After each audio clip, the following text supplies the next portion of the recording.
क्या कभी सोचा है कि एक मामूली सी यूपीआई आईडी किसी आतंकी साजिश को फंड कर सकती है? आज हम एक ऐसी दुनिया की पड़ताल कर रहे हैं जहां मनी लॉन्ड्रिंग का तरीका हमेशा के लिए बदल गया है। ये है डिजिटल हवाला और गेमिंग ऐप्स का वो खतरनाक जाल जिसके बारे में जानना बेहद जरूरी है।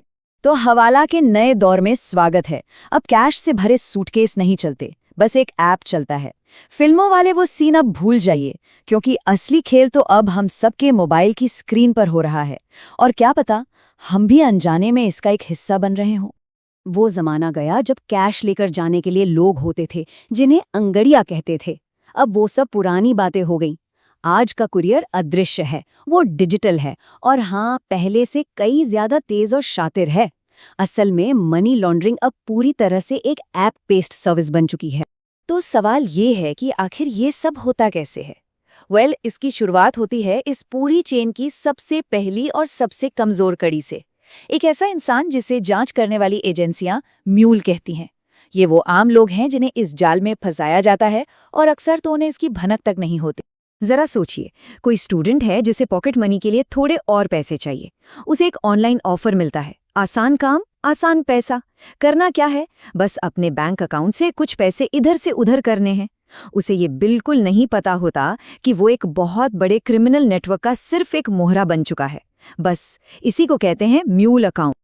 अब आते हैं इस ऑपरेशन के बिल्कुल सेंटर में, एक डिजिटल लॉन्ड्रोमैट। जी हाँ, एक ऐसी जगह जहां काले धन को इस तरह धोया जाता है कि वो बिल्कुल साफ हो जाए, और अपराधी इसके लिए गेमिंग ऐप्स के सिस्टम का इस्तेमाल ही करते हैं। इन्वेस्टिगेटर्स ने इस पूरी प्रक्रिया को एक नाम दिया है, लॉन्ड्रिंग का गोल्डन ट्रायंगल।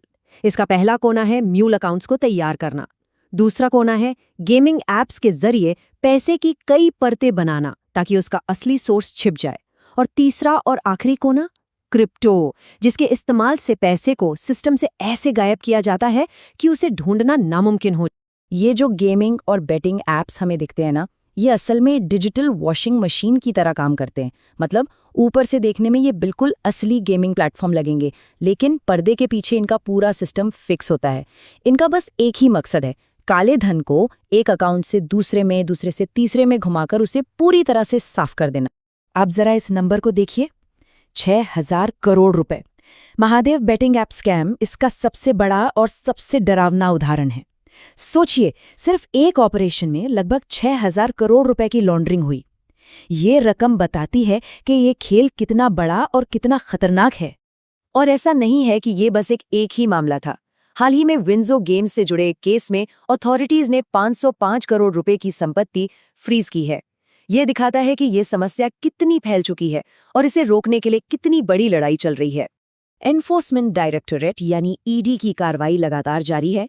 2024-25 में जो गेम्स पर भी शिकंजा कसा गया और 192 करोड़ रुपए और फ्रीज किए गए। और जब जांच हुई तो पता चला कि ये एक ग्लोबल नेटवर्क है। विदेशी इन्वेस्टमेंट और मार्केटिंग फीस के बहाने पैसा सीधा अमेरिका और सिंगापुर भेजा जा रहा था। ठीक है, तो पैसा गेमिंग ऐप में धुल गया, साफ हो गया, लेकिन अब अपराधी उसे बैंकिंग सिस्टम से बाहर कैसे निकालते हैं, उसे देश की सीमाओं के पार कैसे ले जाते हैं? तो इसका जवाब एक ही शब्द में है, क्रिप्टो। यहीं पर पुराने और नए हवाला का फर्क साफ दिखता है। पुराना हवाला फिजिकल कैश पर चलता था, जो धीमा था और पकड़े जाने का रिस्क बहुत ज्यादा था। और नया डिजिटल हवाला, ये यूएसडीटी क्रिप्टो का इस्तेमाल करता है। मतलब पलक झपकते ही पैसा बॉर्डर पार, और उसे ट्रैक करना लगभग नामुमकिन। तो ये यूएसडीटी या टेदर आखिर है क्या? देखिए, ये एक स्टेबल कॉइन है, मतलब एक ऐसी क्रिप्टो करेंसी जिसकी कीमत अमेरिकी डॉलर से जुड़ी होती है। तो ये डिजिटल कैश की तरह काम करता है, एकदम स्टेबल और बहुत तेज। और क्योंकि इसे ट्रैक करना मुश्किल है, ये लॉन्ड्रिंग करने वालों के लिए एक परफेक्ट डिजिटल गेटअवे कार बन जाता है। अब देखिए, इसका तरीका कितना सीधा है। स्टेप 1, म्यूल अकाउंट में जो रुपये जमा है उनसे P2P एक्सचेंज पर यूएसडीटी खरीदा जाता है। स्टेप 2, वो यूएसडीटी सेकेंडों में दुबई या साउथ ईस्ट एशिया के किसी क्रिप्टो वॉलेट में ट्रांसफर हो जाता है। और स्टेप 3, वहां उस यूएसडीटी को बेचकर विदेशी करेंसी ले ली जाती है। बस लॉन्ड्रिंग का साइकिल पूरा। कुछ ही मिनटों में सारा काला धन सफेद होकर देश के बाहर। तो ये पूरी कहानी घूम फिरकर उसी एक इंसान पर आकर टिक जाती है जो अनजाने में इस बड़े जुर्म का हिस्सा बन गया। और अब बात सिर्फ टैक्स चोरी या काले धन की नहीं है, ये मामला अब हमारी राष्ट्रीय सुरक्षा से जुड़ गया है। देखिए, फाइनेंशियल एक्शन टास्क फोर्स जो दुनिया भर में मनी लॉन्ड्रिंग पे नजर रखते हैं, उसकी रिपोर्ट्स एक बहुत गंभीर चेतावनी दे रही हैं।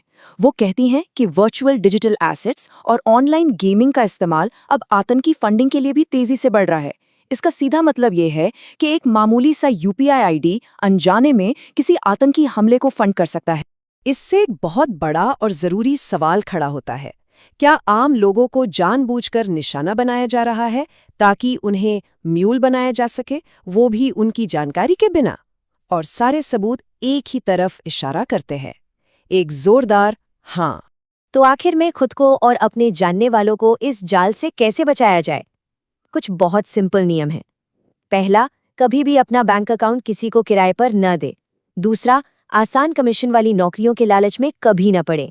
और तीसरा, P2P एक्सचेंज पर अगर कोई सेलर बहुत ही ज्यादा अच्छा रेट दे रहा हो जो सच न लगे तो उससे सावधान रहें। याद रखिए, इसमें आप सिर्फ पैसा नहीं गंवा रहे हैं, आप एक बहुत बड़े अपराध में साथी बन रहे हैं। इस जानकारी को ज्यादा से ज्यादा शेयर करें। हो सकता है एक छोटी सी बातचीत किसी को म्यूल बनने से बचा ले।